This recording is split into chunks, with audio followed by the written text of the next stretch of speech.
We all sing hymns like Joy to the World and O God Our Help in Ages Past. But did you know these actually were inspired by the Book of Psalms? Both were written by an 18th century English minister, Isaac Watts. In this video, we will unpack some of the many hymns written by Watts. These poems quickly became popular in England and soon made their way to the New World. Isaac Watts was gifted with a talent for poetry as early as childhood. He grew up in a dissenting household, meaning his family was not part of the Anglican Church. He eventually became the pastor of an independent church in London, where he dedicated himself to promoting broad Christian values rather than the agenda of one particular denomination. Watts was not happy with most sacred poetry of his time. He cautions that stirring, bold poetry is not necessarily a deterrent to devotion. Here he is critical of the dry, dull hymns common in England, a result of the writers confusing good poetry with vice. He notes that even the Bible contains figures, metaphors, and images that are more cunning than contemporary psalm translations. He also believed that not all hymns had to be translations of Scripture. To Watts, reading and singing sacred texts were two very different acts. In reading, God speaks to us.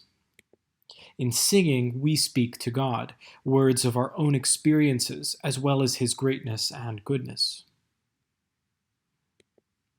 These views are summed up in his first hymn publication of 1707, Hymns and Spiritual Songs.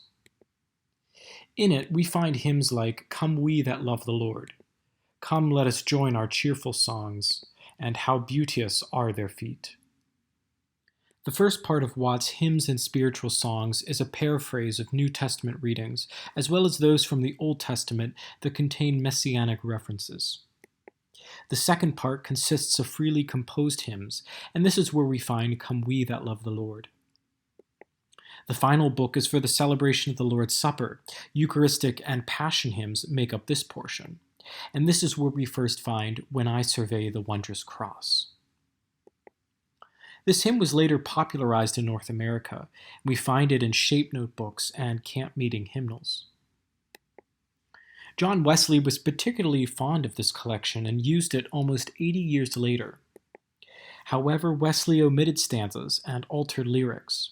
Notice the first stanza's alteration of a collective we to you.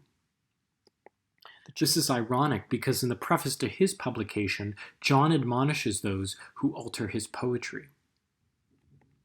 Like many of Watts' hymns, this one made its way across the Atlantic. Robert Lowry composed a tune and even added a refrain, creating We're Marching to Zion. As mentioned in a previous episode, a major part of Reformed worship was the singing of psalms. This practice spread widely across England and is seen in the many tune books from the 17th and 18th centuries. The epilogue to this hymnal anticipates his later work in psalm translation. In an essay entitled A Short Essay Toward the Improvement of Psalmody, he states his intent to translate the original Hebrew into something relevant to modern Christian readers, as if David would have composed them in Watts' day. In his opinion, not all psalms are easily translatable or make sense. Names of particular people, regions, or circumstances should be altered. Note how Judah and Israel will be England and Scotland. Canaan will be Great Britain. While this appropriation is problematic today, Watts believed that language should be direct and easy to comprehend. Mind you, his audience was semi-literate English Christians. A major part of his philosophy was interpreting the Psalms as messianic prophecies. Watts, like many writers, saw Christ in many psalms. We see this directly in his next publication, The Psalms of David Imitated in the Language of the New Testament. Not all 150 psalms are made hymns, and Watts chooses to omit sections of some psalms. Like the earlier collection, there's no music in this book. Rather, he gives suggestions of what psalm tune to sing based on the meter of his poem. Speaking of psalms, a new psalter by Nahum Tate and Nicholas Brady now dominated English Reformed worship. Watch this episode for more information on that psalter.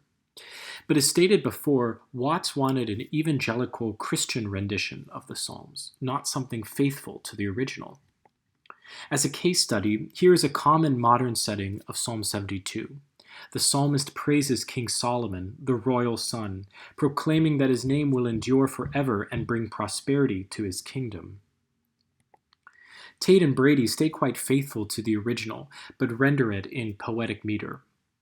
While in this excerpt he does omit Sheba, earlier verses include the nations mentioned in the original Hebrew. Here's Isaac Watts' interpretation. Watts calls Jesus the royal son, shifting focus from an Old Testament figure to Christ.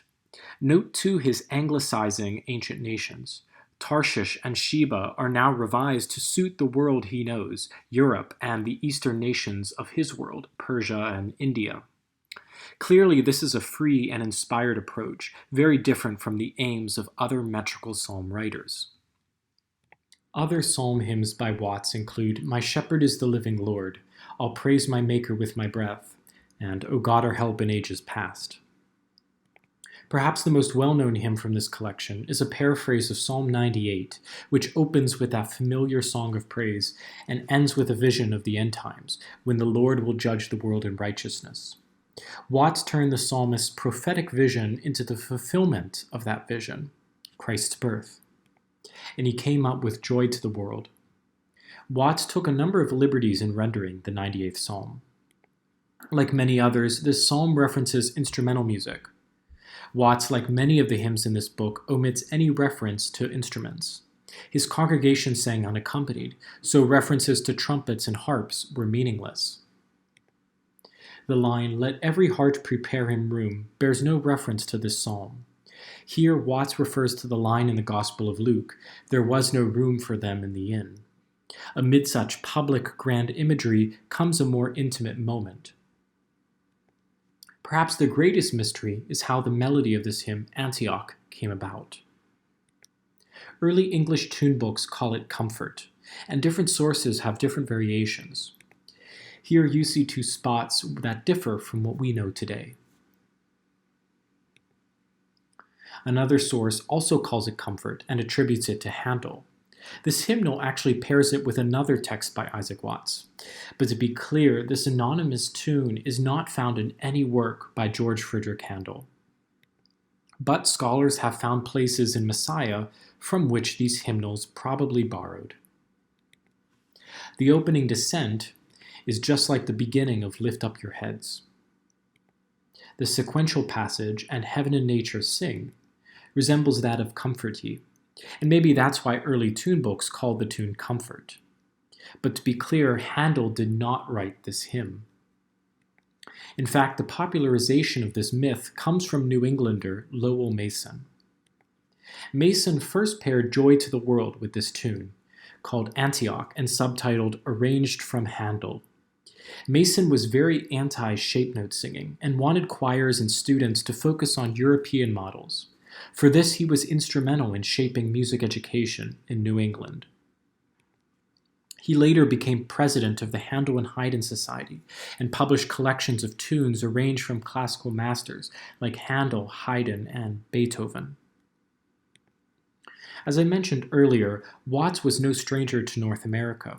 By the time of Mason, almost a century after Watts, these hymns were well known to Protestants.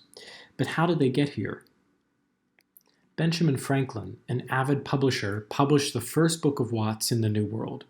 He made an edition of the Psalms of David in 1729, almost 10 years after the first edition. Later American publishers jumped in this market, but of course these psalms were Americanized. Watts' inclusions of the King and Great Britain were omitted or revised. And this is how Watts spread westward, in New England singing tutors, camp meeting hymnals, and Southern shape note books. So now let's sing a hymn of Watts, though this is not from the Book of Psalms. In 1715, before his Psalms of David, Watts compiled sacred poetry aimed at children. He dedicated the collection to the daughters of Thomas Abney, who housed Watts while recovering from illness. Watts ended up staying with his friends for over 30 years. The second poem is a song of creation and providence. As with many hymns, Watts' text has been altered in modern hymnals. Today, we will sing the original verses from the original source. If you aren't used to reading early English sources, just be aware that S's look like F's. This poetry was written in what Watts considered the language of children. Clearly, children's poetry in 1715 looks a lot different from today's.